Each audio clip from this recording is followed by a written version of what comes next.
In this series, we cover the many products, promos, and pack-ins available to support Dungeon Masters and players within the world of Eberron. We're picking up where we left off last week and reviewing a classic Eberron hardcover book, Magic of Eberron. This is the Eberron Collector.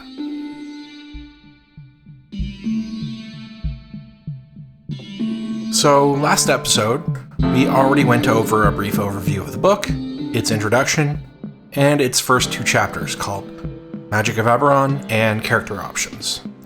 Then covered 2 out of the 8 total prestige classes in the third chapter of the same name. So let's pick it up there. Now, if you haven't yet watched part 1, watch that first. A link will be in the description, and one of those link thingies should be up in the corner right now to take you to that directly. Okay, now you're caught up, let's get to it.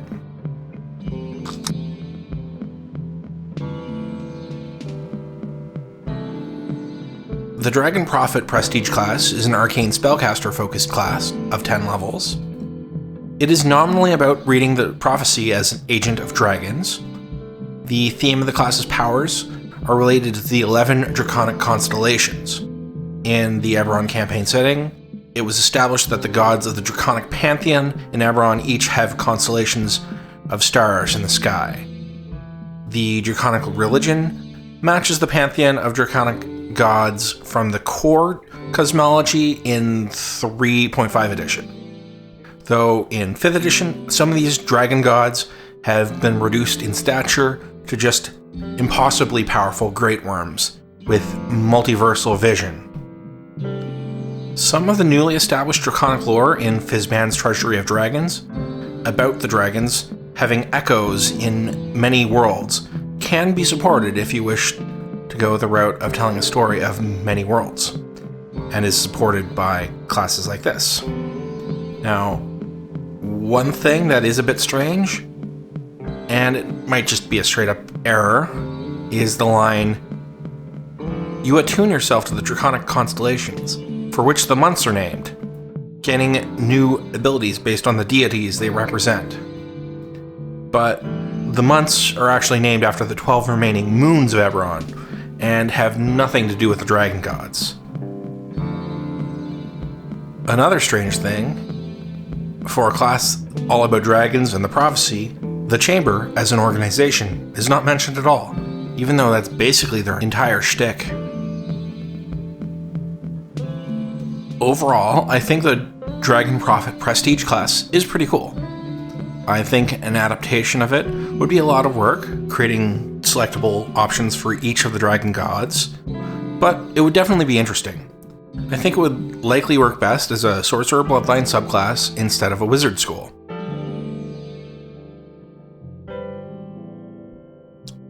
Nominally, the next Prestige class, the Elemental Scion of Zilargo, is here to support the new organization I talked about in part 1, the Power of Purity. But really, it's a way to support the elemental graphs from Chapter 5 mechanically. The class goes on for 10 levels, and mechanically focuses entirely on empowering and summoning an elemental already grafted into the character's body. I personally find the concept interesting enough, even if I don't really love the grafts, which I'll talk about more when we get to that chapter. I don't like that it doesn't really feel tied to the magical technology of elemental binding like it's supposed to, nor is it particularly tied to Zilargo, other than that's where this class started. Is the class worth bringing into 5th edition? Probably not. If I were to do something with it, I'd likely start with a Genie-packed Warlock from Tasha's Cauldron of Everything, add Summon Elemental, also from Tasha's Cauldron, to the spell list, and then would either use the lore as presented, if you actually like it, or what I would actually prefer would be using the non-canon role Keith Baker assigned to actually canon gnomes of the Lazar Principality of Lorgallon, that of Elemental Stonesingers. They convince elementals to work with them without actually binding them. I do hope this description of the Lorgallon gnomes enters into the realm of published material in the upcoming book Chronicle, So I actually have a good reason to talk about it more, because I just like it.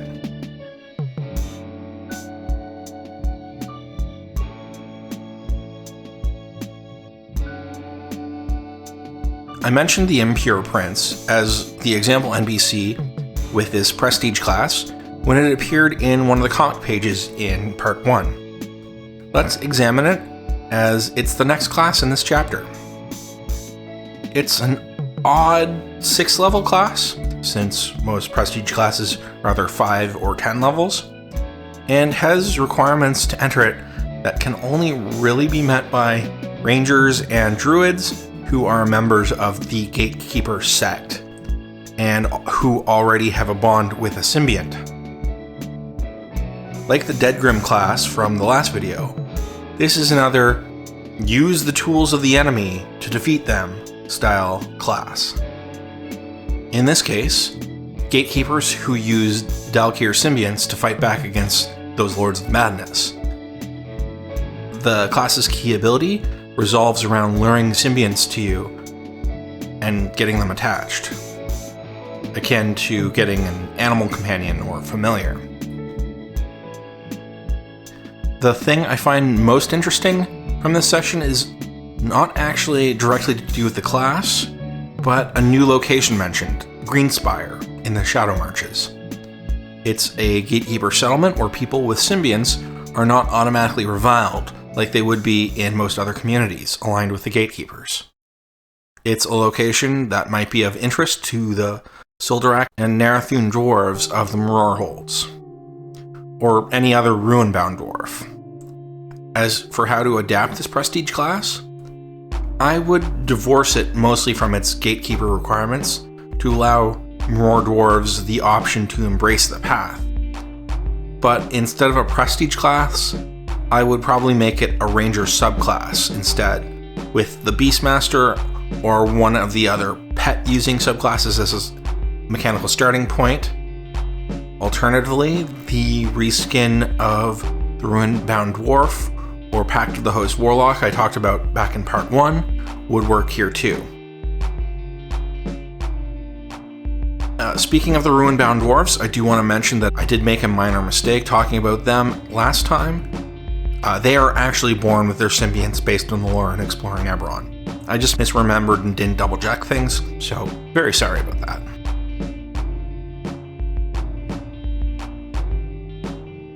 The next Prestige class is another of the using the abilities of your enemies against them class, the Quarry Minehunter. This is a 10 level psionic class with a very flavorful requirement to gain the class, that you must lure and defeat a quarry spirit in Dreamscape combat, at which point you have bound the quarry to yourself and forced them to grant you powers. Kind of like a forced possession, but where the humanoid stays in control. Minehunters are basically a way for a character of any species to effectively become akin to the Kalishtar, or a Kalishtar to bind a second quarry spirit to themselves. Now, one thing I noticed in this section was how incredibly low the DC numbers were for knowledge checks regarding Kalishtar and quarry. They are not exactly commonplace in Corvair, and even less so common knowledge. So if you want to use those knowledge figures while DMing, you might want to bump the DCs by 3 to 5 points each, even before converting their scale to the approximate equivalent in the current edition. As for adapting the class, even without a proper Scion class to build off of in 5th edition, I think this class is a very cool story, and could definitely be worth adapting. And actually, I think this is the first class we've seen here that would be quite effective staying a Prestige class with the same role-playing requirement, though you likely would need a full psionic system first to go that route. Without that available, you can actually use this backstory for any other class. It's a great backstory for an Aberrant Mind Sorcerer, either right from early levels or when you begin multiclassing into the Sorcerer class. Likewise, for other Sonic subclasses from Tasha's Cauldron of Everything, like the Sonic Warrior or Soul Knife. Nearing the end of the classes, we have the Renegade Mastermaker, a 10-level class aimed at artificers or other spellcasters with magic item crafting feats. This class is themed towards rogue members of House Cannith, though no affiliation is actually required, who have begun grafting in or replacing their own body parts with Warforged parts. Despite this class appearing in this book alongside plant, elemental, and deathless grafts, Warforged or construct grafts don't actually appear in this book, even though these would be the most obvious grafts to begin with. Construct grafts did end up appearing eventually in 3.5 in Faiths of Eberron. The class grants battle abilities akin to Warforged Juggernauts, and eventually gives the ability for the Mastermaker to use Warforged attached and embedded components. There is one incongruous element that I wanted to mention. The text here says that House Cannith will put out an execution order for any of their members who become a Renegade Mastermaker. This seems a bit extreme. While that type of thing can happen, it's not common, and not for something that's just a little eccentric, like replacing a bit of your own body. In my estimation, Cannith would at most excoriate the heir from the house. Now, if the Mastermaker was actually like murdering Warforged for their parts, they'd probably excoriate them, but then allow the local authorities to deal with it, unless they were in the news and particularly making the house look bad. Then they might go the secret assassination route. Now, the name element of Mastermaker gets reused in 4th edition with the Cannith Mastermaker, but it's actually of no relation to this class. The actual concept itself was also rehashed as the self-forged Paragon Path, which are similar to prestige classes in 4th edition themselves. The art used for the self-forged in the Eberron Player's Guide in 4th edition was actually reused in Eberron Rising from the Last War to illustrate the prosthetic limb magic item as well. So, as you can see, the idea of the Renegade Mastermaker has legs, with it being adapted for an edition already. And that's true of 5th edition as well. Dread Metrol, Keith Baker's Ravenloft Eberron crossover from the DM's Guild, has the Mastermaker as an artificer subclass available. Plus, it also has people that, in this dark version of the City of Metrol, are being forcibly grafted with Warforged parts. And it has suggestions on how you could play one of these reforged as an alternate option for the Mastermaker type flavor. The final prestige class is the Vigilant Sentinel of Eberron, a 5-level spy-related class that includes a progression of sneak attack for any rogues going into the class. The class represents membership in Eberron's elite spy agency and has some strict role-playing requirements to obey the chain of command. Mechanically, the Sentinels get abilities allowing them to be Masters of Disguise, and then some other abilities allowing them to remain undetected and get information surreptitiously. The section has some good information on the organization, including about its headquarters in the Irani city of Pylas Taliar, and goes over its leadership structure as well. There's enough information here to allow you to bring in the Vigilant Sentinels alongside the King Citadel, the Royal Eyes, the Trust, and other intelligence agencies from Corvair for any intrigue-filled campaigns. As for the class itself, it's not really worth bringing forward in my opinion. Mechanically, you can get similar to this just with role-playing, the spy alternate background, and clever use of abilities and subclasses that are already just built into 5th edition.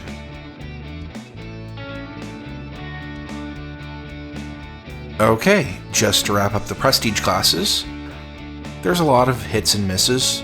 Some of the classes are interesting, but not all of them. Luckily, there are good bits of lore dashed in alongside most of the fairly lackluster mechanics. Now, I need to mention, I don't like how most of these classes are presented in such a way that suggests that there are a whole bunch of them. Eberron focuses most on non-antagonistic NPCs being lower level to give the player characters a chance to shine. So, 30 to 40 Dead Grims, for example, just feels off to me. And I'd recommend treating them as much more uncommon than they are presented here if you decide to bring them forward into your modern game.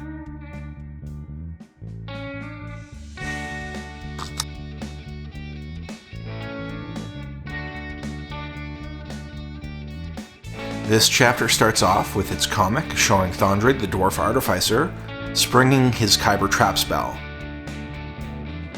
That is followed by a short introduction talking about society with common low-level magic. There's nothing groundbreaking here, it's mostly retreading material from the campaign setting, and later books cover it just as well, or better. There are 44 total spells, including a few that have standard and greater versions of that same spell, and there are also 10 psionic powers included. Now, with that number of them, I am not going to go through each of them, so let me talk about them in general for a moment, and then I will have a short description of all of the spells come up on screen for you, so you can get an idea of what's included. The spells do have a few interesting artificer-focused options for augmenting items that I think would be interesting to have adapted to 5th edition, though you'll notice a lot of their casting times is very long for most of those spells, over a minute or longer, and that won't really work for most modern design sensibilities for this type of thing, so that will need to be taken into account when you're adapting the spells. We also have a few spells that are adaptations of Dragon Mark abilities from the campaign setting book turned directly into regular spells, and those will be noted specifically when they come on screen. The rest are very broad, as in they really could have been in any D&D book and wouldn't feel too out of place, or they're so incredibly specific, like dealing with dragon marks, that I don't think they're particularly useful.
As for the psionic powers, most of these are tied to the quarry or dreams.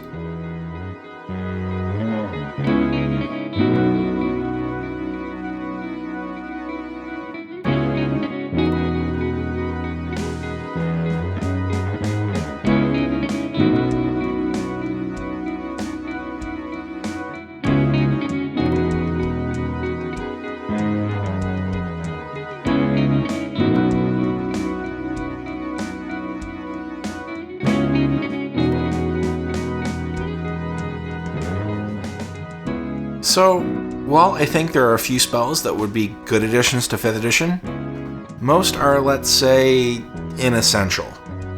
That's even more so for the psionic powers. None of these jumped out at me saying that they should be adapted as soon as there's a psionic system in 5th edition. Nor would I adapt them into spells either, except for maybe one power, Force Dream. That's a pretty interesting concept.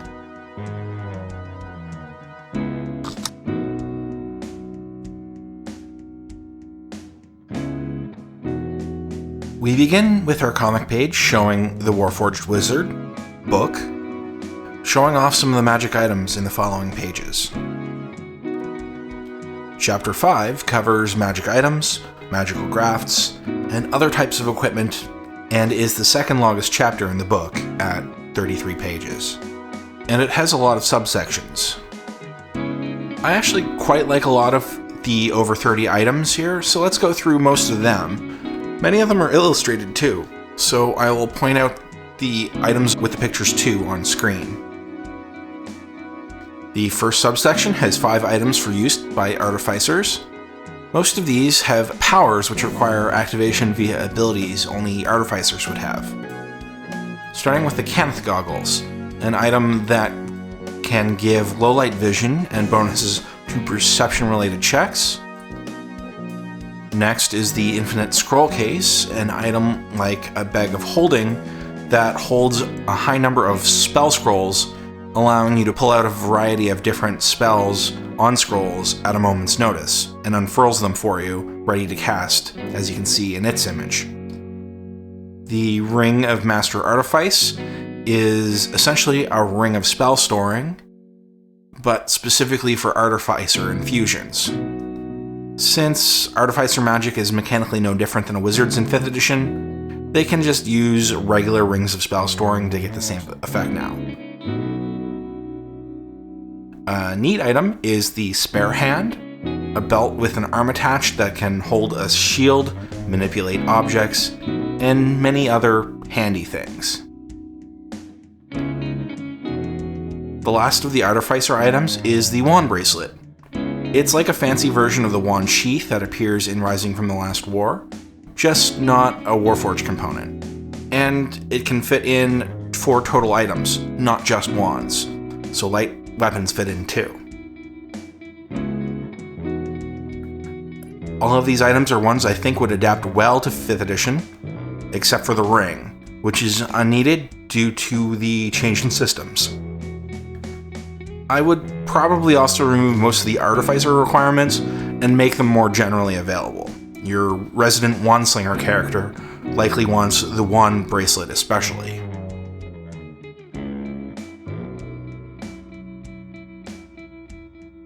The next subsection is on Dragon Shard based items. There are 5 types that they talk about, ones created with each of the 3 types of Dragon Shards, plus some items attuned with quarries and embedded in the body, and some additional elemental-bound vehicles as well. I do want to note that the table of Sibling Shards items is missing some of the items that they talk about in the text, but that's not a big deal. Not counting lesser and greater variations of the same items, and variations based on the wielder of dragon marks, there are 6 types of items here. All of them require a dragon mark, so would be considered a dragon mark focus item. The first of these is the Blasting Chime, a large bell on a haft that when rung sends out a huge shockwave. It's only able to be used by those who bear the Mark of Protection.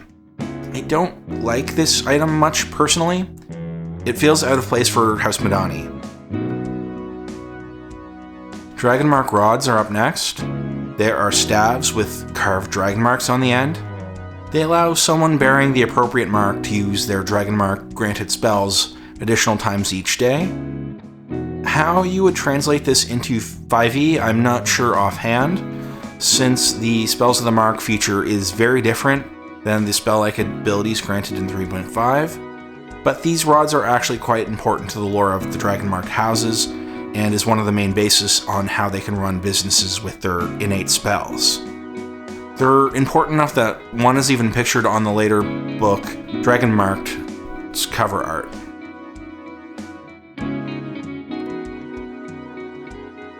The following item is the Image Projector, a small ring with a dragon shard suspended in the center. Kind of like some early microphones. This item acts like a magical camera that can record a short image with sound of a scene and play it back, similar to the minor image spell. House Fierlan uses them for performances, for special effects, for larger and more important shows, though I guess if a spy got a hold of it, they could use it to gather evidence, or maybe more. I would port this item almost directly over to 5th edition as is, though I would keep its commonality quite rare. The Reparation Apparatus is a special glove used by House Cannith to increase the hit points granted by repair spells. This is one of those that don't need to come forward, as repair spells work basically completely differently now. Though you could use that imagery of the special repair glove for some other type of magical effect. The Truth Chime is a bell that House Madani uses to create zones of truth. Yeah, this is one that would be great to bring forward pretty much as is. The last Sibber Shard based item is the Fuel Shard, which is a dragon shard marked with a dragon mark inlay, and it empowers the use of dragon marks similarly to some metamagic abilities. With the change on how both metamagic and dragon marks have adapted to the new edition, I wouldn't bring this one forward either. The 4 quarry embedded items are basically attuned by Kalishtar or inspired to their spirits, and then implanted into their body. They are the Combat Instructor, the Power Link, the Sustainer, and the Power Repository. Each of them either involve the PowerPoint system of 3.5 psionics, or have a special use of a specific psionic power. So I don't think these items are worth keeping around mechanically. The idea of the embedded crystal thing is kind of cool though. I could see a villain involved in a Dreaming Dark related campaign having a number of dragon shards implanted in their body to show how extra powerful they are, or something like that. But that would be more like just a flavor thing rather than needing any specific mechanics for it.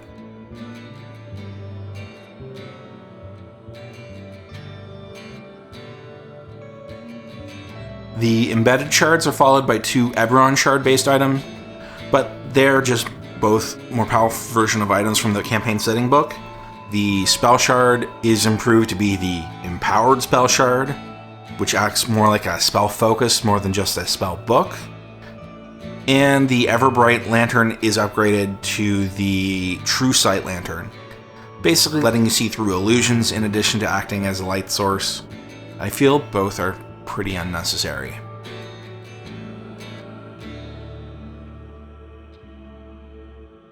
We, of course, have Kyber Shard items, which all have bound elementals tied to them.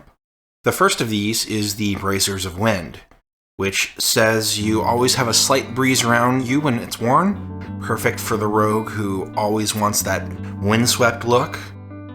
The winds created by the bracers also blow against attackers, making it harder for you to hit, plus ranged weapons you fire get a bonus as you give them a tailwind.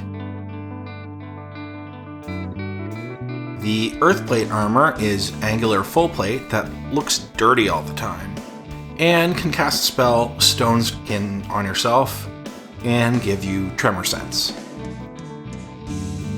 The Fiery Tunic is a shirt that appears to be on fire, though it doesn't damage you.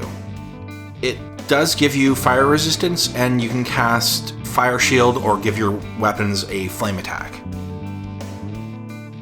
Likewise, the Gloves of Flame are plated leather gloves that help you survive cold environments and give you a flame attack as well. The Ring of the Stalker is fairly unique, as it's not a regular bound elemental in it, but specifically an invisible stalker, a special type of air elemental. It has an extensive backstory as magic items go for its creation.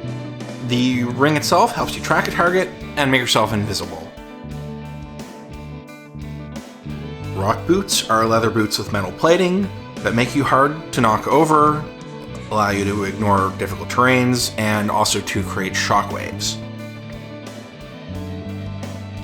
The last two bound items are the Water Cloak and the Water Whip. The cloak has water-themed embroidery on it, gives you bonuses to saving throw to fire damage, and can put out open flames.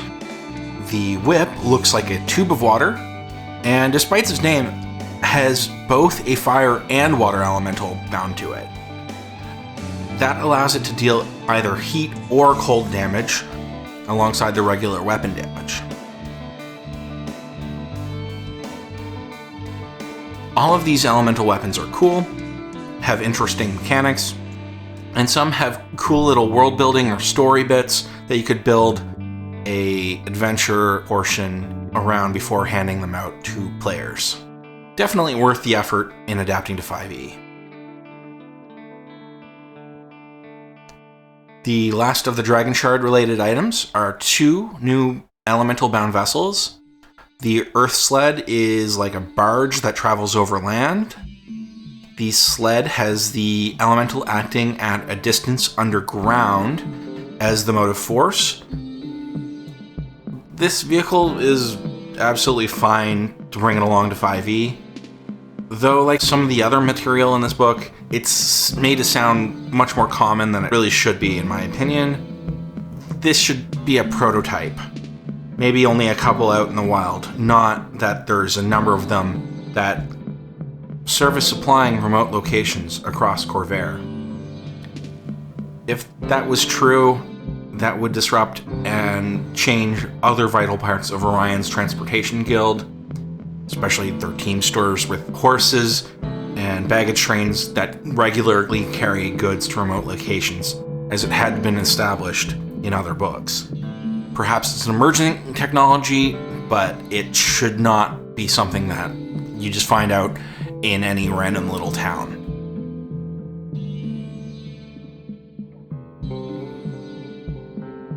The other vehicle, the Tumbler, at least, is specifically said to be unique, though more may have been sold to spy agencies, but that's not necessarily disruptive to the world as it has been established. This stony sphere has a bound elemental, using the creature's Earth Glide ability to travel underground, and an air elemental to provide fresh, breathable air while you are underground. This is also a great vehicle to have available for specific types of campaigns, like ones that's going underground into Kyber a lot. So bring it to 5e, absolutely, but I do recommend keeping it unique, or at least extremely rare. Otherwise, you will start disrupting other elements of the story that you may not have considered, unless you're looking to make this specifically part of your story.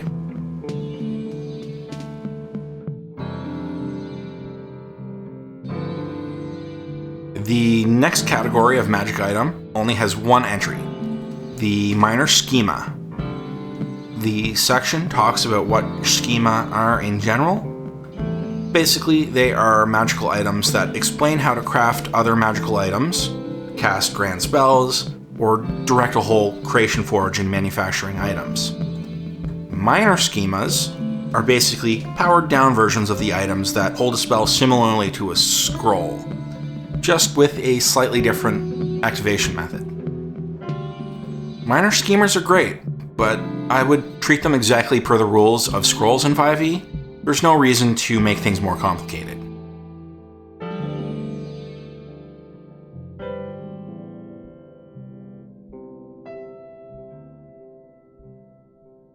The next section is for Dalkir-related items. These use the alien magic of Zoriat in their construction and are not symbionts. Those appear in the next chapter. The first of these is the Husk of Infinite Worlds. It's hard to describe, so just look at the very odd art I have on screen to get an idea of its look. This item transfigures matter put inside it by pulling in ideas and matters from alternate realities. Basically, this is the item that the Dalkir use in crafting their aberrant creatures for the first time. This item definitely has a cool visual identity and a role in the setting, but if you're going to bring it forward, I would upgrade it to an artifact level item, or even better, just call it an Eldritch Machine. These things should be mysterious and involve a lot of unknowns, not something that could be understood with an Identify spell and a simple attunement. It's something to build an adventure or campaign around. The next item is the Monocle of Tolerance. This is a magic item that allows a creature to be near the husk while it's doing its magic, without most of the adverse effects that the husk would have to the creatures around it. I don't personally like having this item be available. To me, the Dalkir should already be immune to the effects of the husk, and humans really shouldn't have a way around it. I would only bring it forward if there was a specific plot for a story involving a husk where you want the players to craft or quest for the item so they can do a safe attack against the Dalkir ritual or something like that, but it's not something that it should just be easily available in a story, even involving the husk in general.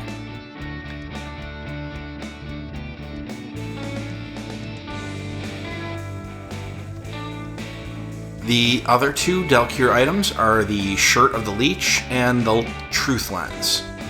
The shirt gives you the ability to leech off healing spells targeted at others nearby, and the lens lets you divine the answer to questions you ask it by leading you to the nearest person who can answer the question.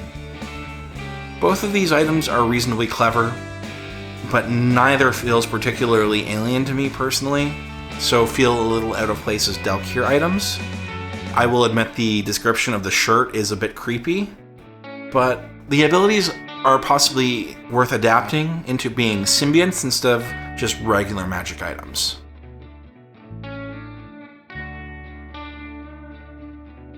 The last section of magic items are ones that are powered by psionics, which has 2 general items and 3 Warforged components directed towards the Psyforged that we talked about in the first video. The first 2 items are the Amulet of Enemy Detection and the Galvanic Crysteel Blade.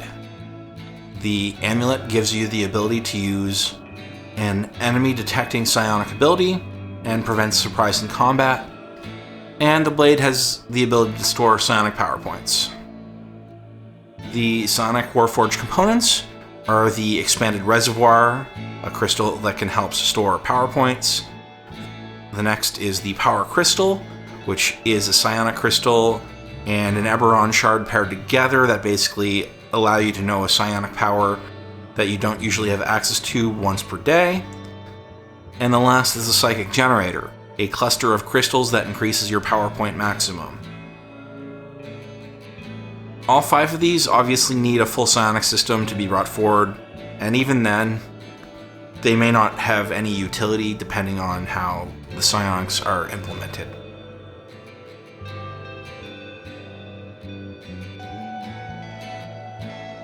Okay, so we're done with the actual magic items now, but there's still about 15 pages left in the chapter. Of what's left, up first are the grafts.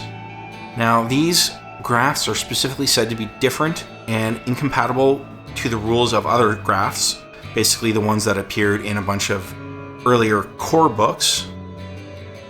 The later published Construct and Draconic gifts from Faiths of Eberron and Races of the Dragon use the same general rules as appear here. I am not going to go through these individually, as there are 25 of them broken up over 3 categories: Deathless, Plant, and Elemental, and they're not individually all that interesting, in my opinion. Each type requires a feat for you to gain one of the grafts related to that type added to your body, and they have a lot of restrictions and also do damage to your body. The Deathless grafts take body parts like arms, legs, or the face of an undying ancestor of the elves, and the powers of the grafts are pretty closely tied thematically to the body parts taken. The Elemental grafts are the opposite. I think most of them started with figuring out which elemental themed power should be granted, and the location of grafting and the type of graft was figured out afterwards. The plant grafts feel similar, only the Darkwood flesh graft had a specific type of plant connected to it, and I feel like some more could have been done tie more into things like sorewood, bronzewood, shambling mounds, or other known D&D or Eberron plants or plant creatures. As for bringing these forward into the current edition, maybe as flavor for enemies, like the Skullborn Elves of Arundel might do a Deathless graft, believing they deserve that. But you don't actually need real mechanics for that. Just add maybe an extra ability reflecting something to an enemy stat block to differentiate from the rest of their ungrafted group.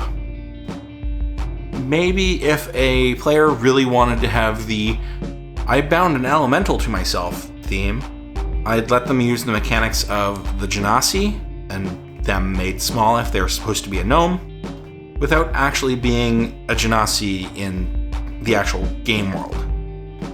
Finally, I just can't see the Wardens of the Woods, Gatekeepers, or pretty much any of the other major druidic orders actually using the plant grafts that they supposedly developed.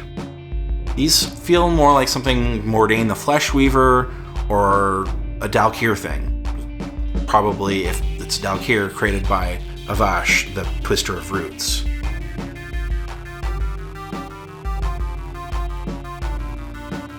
Cruising into the last bit of the chapter, we look at some of the more mundane equipment that is included.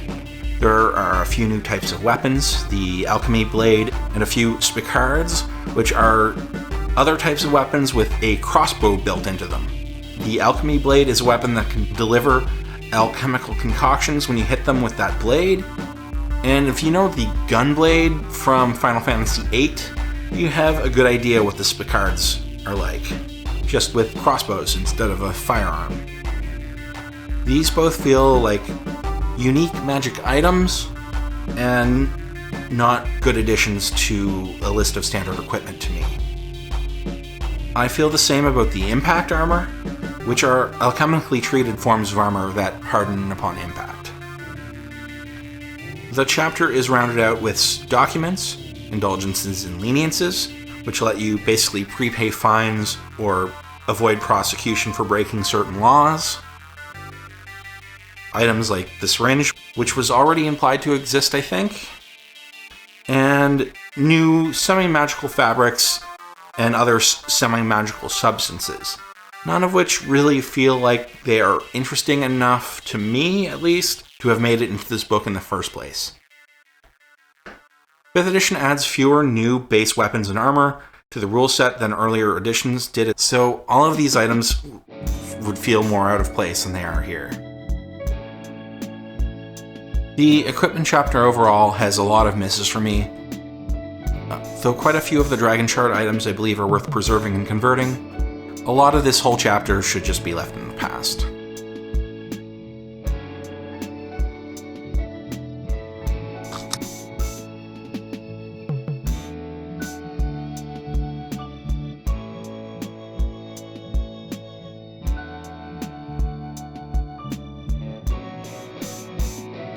The final chapter is The Realm of Creatures. The comic shows a Psyforged and a Dalkir half-blood teaming up to fight against one of the monsters from this chapter.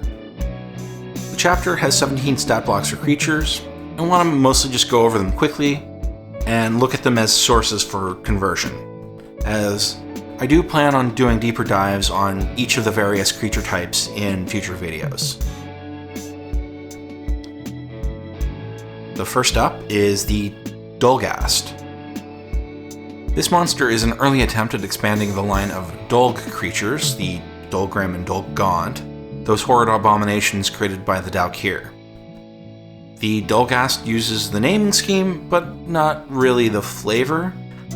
It's instead basically a half-humanoid, half-undead, without actually ever counting as undead. And None of the known Delk here have anything to do with undeath or rot or anything like that specifically. Though you could connect the Stain one or something like that if you did some extra work, as like that Delk here doesn't have a lot of flavor beyond what's in this book, and talk of specific powers that Lord has is not given. I'd personally call this monster a failure, though its name is actually pretty good. So you might want to try doing something just with the name. It's definitely better than one of the later attempts to make a dull creature, the Dolgar, from the Eberron Campaign Guide in 4e, though I like the name of the Dolgru from Dragon number 348 a bit more. I'm going to skip over the 2 stat blocks that come next for the Inspired, and go right to the 2 new Quarry introduced in this book, as the 2 Inspired are tied to them.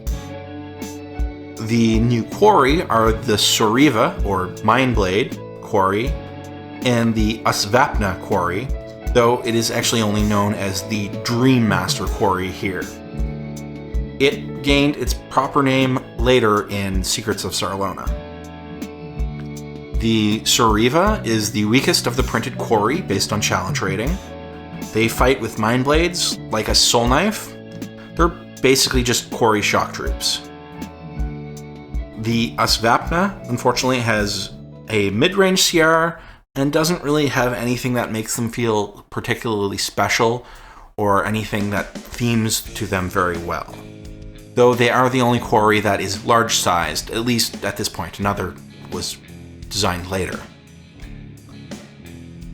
By looking at their tactics, they do tend to use a regular power, a psionic power, called Schism, that gives them the ability to do 2 things at once, like use 2 actions per round. And that could be their whole quote-unquote thing.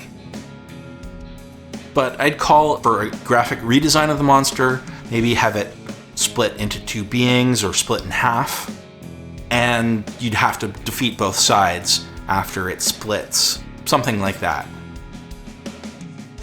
That's another thing about both of these Quarry. They seem very visually tied to the Sikora Quarry from the Eberron campaign setting, despite both of them coming about a year after Dragon Magazine number 324 established that Quarry could have a host of different forms. So personally, I would have liked to see a little more variety to how they look. I think the Soriva is good, and I'd love to see an official conversion without much change. But the Dream Master should come forward name only, maybe. Maybe give it a few visual nods back to this original design, but otherwise it needs an overhaul. So let's loop back to the Inspired, the Shock Trooper and the Inquisitor. Basically, these are inspired possessed by 2 new types of Quarry introduced in this book. The Shock Trooper, using Crysteel swords, and the Inquisitor, being just a pretty high challenge rating psionic foe in general. This section doesn't add too much to the lore of the Inspired that's not already established in previous books. In 5th edition, the Inspired stat block does gain a new ability based on the type of possessing Quarry, so I would do the same if you're adapting these 2 into modern time.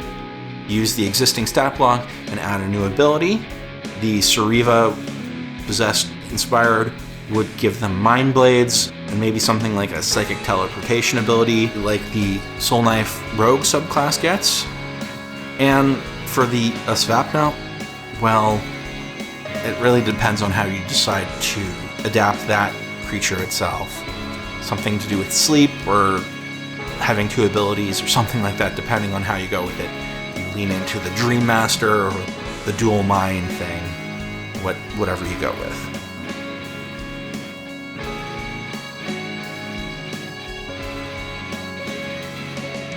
To fit the theme of Karrnathi magic, a couple of undead are included both created by the Karn Ministry of the Dead.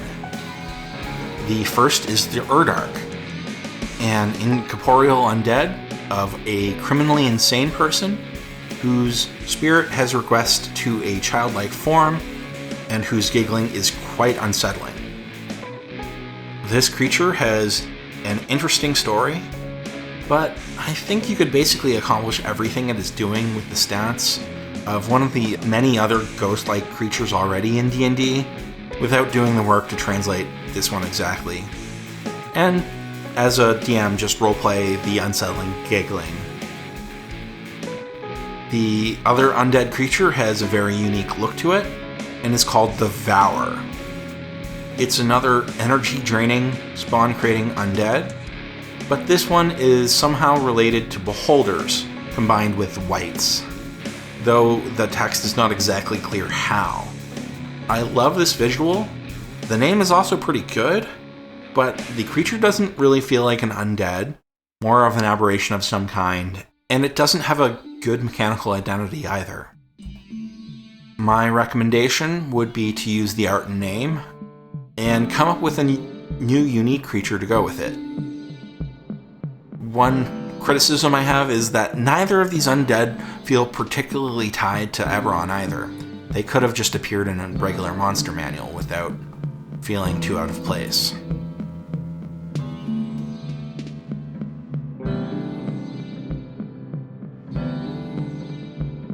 The next creatures are new homunculuses intended as options for artificers to have it as companions instead of iron defenders or one of the other more standard options from the monster manual or Eberron campaign setting.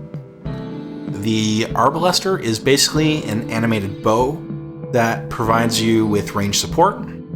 The Packmate is basically a little walking chest to carry stuff for you. And their Persistent Harrier is a spiky little creature that helps set up tactically advantageous positions in combat and can sneak attack like a rogue. So I think in some way the Arbalester is in 5e already in two ways. Partially in the design of the Artillery Artificer already, as they make little range support turrets as part of their class features, and also through the path of monsters as well.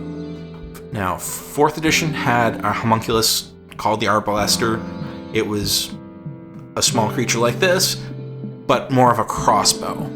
But it basically operated the same. And now, 5th edition has the Oaken Bolter, which builds off of 4th edition's Arbalester, which is kind of combined visually with the Arcane Ballista from Eberron's Forge of War book. For the other two, I could see them just being an alternate visual form of the Steel Defender, or a starting point for a new Artificer subclass, perhaps. I do also want to mention it here, that this book does have some feats designed to improve your homunculus back in an earlier chapter. That was the source of the Winged Iron Defender art. Between that and the other homunculuses here, you might design something like a Bolster Companion spell, or something like that. A spell that would give a Steel Defender extra abilities, or wings, or perhaps it could be expanded to other animal companions, familiars, and that type of thing as well. The last grouping left are symbionts.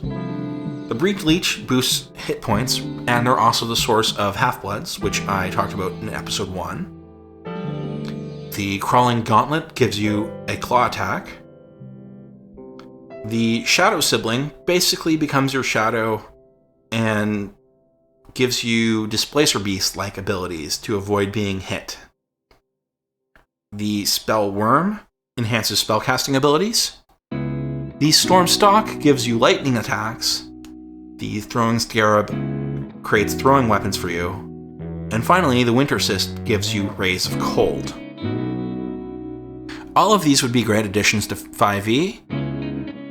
All of them would need to be adapted to straight up magic items, as that's how symbionts work now.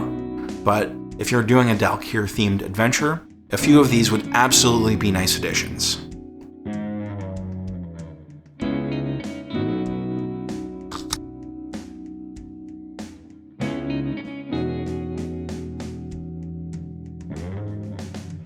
Okay, so that's all of the book's contents, and before I wrap up and talk about my overall feelings of the book, I do want to look at content that was changed or cut.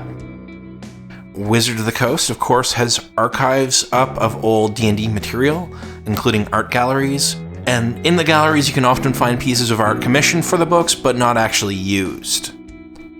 Sometimes those pieces get reused later, but often they just don't. There's only one of those here, which is this homunculus by Lucio Perillo. It's showing an alternate version of the dedicated right homunculus from the Eberron campaign setting. I am guessing it was originally meant to illustrate the opening section about Artifice, but had to be cut to fit in all of the text of that chapter. There is one more thing in the gallery that stands out, and that's this piece, the left half of the diptych, to illustrate the spell Orb of Dancing Death. Now, the one I actually showed you earlier had a black robe on, meaning the art was changed between generating the gallery and actually doing the book layout. For what reason, I can't say.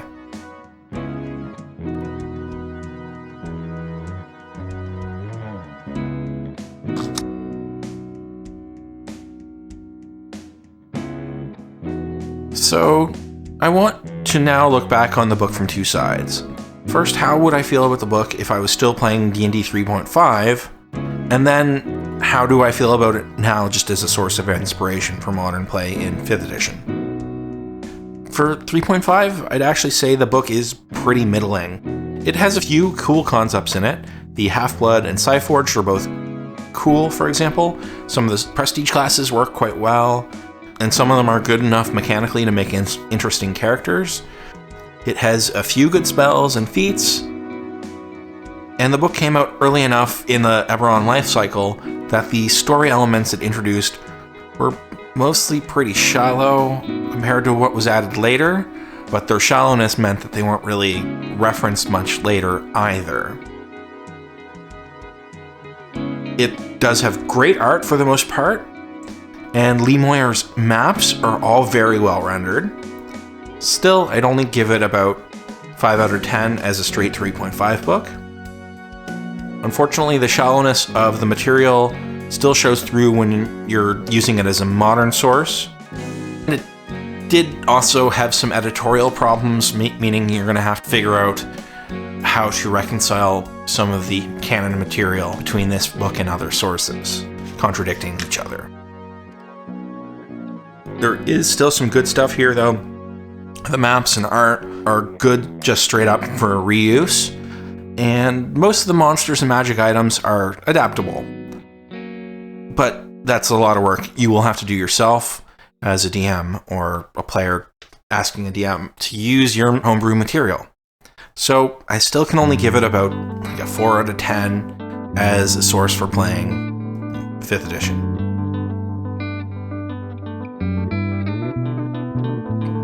Well, there we go. This video ended up being the longest yet, despite already cutting a good chunk of it off for part 1. I do hope you found something here to inspire some game design, a character, or inspire a storyline that you'll tell your players. As of the time of recording, I haven't yet figured out what the topic for my next video will be, but please get subscribed to the channel so you don't miss it. Also, the channel does have an Instagram, where I have been running a feature showing off different Eberron miniatures every week. Please follow @Eberron_Arch so you can see those as well.